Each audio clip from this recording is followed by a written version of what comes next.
kapangyarihan niya ni Beelzebul, kapangyarihan niya ng kasamaan. Imagine that, goodness is very obvious, pero tinawag na kasamaan. Ito ang tinatawag ni Jesus na blasphemy against the Holy Spirit.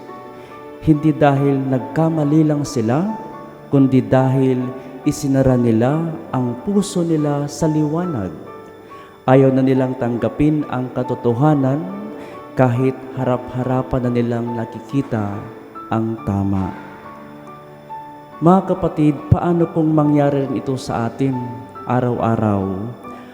Paano po kung sa gitna ng ingay, sa gitna ng mga issues sa lipunan, sa gitna ng mga self-interest natin, mahirapan rin tayong kilalanin kung saan talaga kumikilos ang Diyos sa ating buhay?